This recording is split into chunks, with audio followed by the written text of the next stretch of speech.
up in the 80s, there's a possibility you think ketchup is a vegetable. The truth is, tomatoes aren't even a vegetable. They're actually the most popular fruit in the world. Welcome to Superfoods. Today we're talking about tomatoes. More than 60 million tons of this juicy fruit are eaten every year. Americans alone eat an average of 23 pounds of tomatoes annually.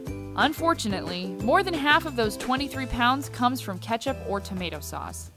Whether you say tomato or tomato, there are better ways to incorporate this mother lode of nutrients into your diet. Tomatoes have found their way into most of the world's cuisine. Though they're often associated with Italian cuisine, tomatoes aren't Italian at all. In fact, tomatoes are native to South America. Christopher Columbus brought tomato seeds back to Europe on one of his famous voyages. Before 1492, Italian food was tomato-free. Today, tomatoes grow well in a variety of soils, climates, and seasons.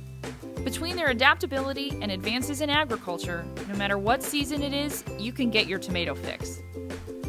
Going overboard on pizza or salsa will give you a powerful boost of antioxidants in the form of lycopene. A Johns Hopkins University study found that people with low blood lycopene were 23% more likely to have heart attacks than those with high or even average levels. Today we're going to compare tomatoes to another summertime favorite, the watermelon. Tomatoes are significantly lower in sugar. Tomatoes only have 6.5% of sugar you need in a day, whereas watermelon has 15%. Tomatoes are also way more versatile. Unlike watermelons, they're packed with vitamins A, C, and K, as well as potassium, making them great for eye, bone, immune system, and nervous system health. An article in the Journal of Experimental Botany explains that sugar and certain flavor compounds in gas tomatoes don't have time to develop the way they do in tomatoes that ripen on the plant. If you need to get your lycopene fix in the dead of winter, either go for canned tomatoes or those grown in a greenhouse. They'll be way more delicious than the gassed ones. Pick a tomato that's heavy for its size. Denser fruits mean juicier fruits. Look at the bottom. Match the color on the top with the color around the stem. A red tomato should be the same red on top and bottom, whereas gassed tomatoes tend to be green around the stem. Smell the tomato. It should smell sweet and earthy at the stem.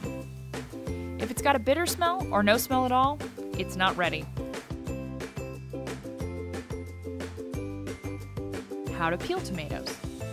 Gently score an X on the bottom of the tomato. Immerse in boiling water for 30 to 45 seconds until the edges of the X are curling back. Remove it from the water and place it in an ice bath. The skin will peel off easily. Freeze ripe tomatoes whole, wrapped in plastic. Their skin will crack, but they'll keep their flavor for up to a year. Freezing tomatoes also makes them very easy to peel. Cutting cherry tomatoes in half is tedious. Here's a way to make it a little easier. Find 2 lids from your deli or yogurt containers that are the same size. Putting gentle pressure on the lid, slice between the 2 lids.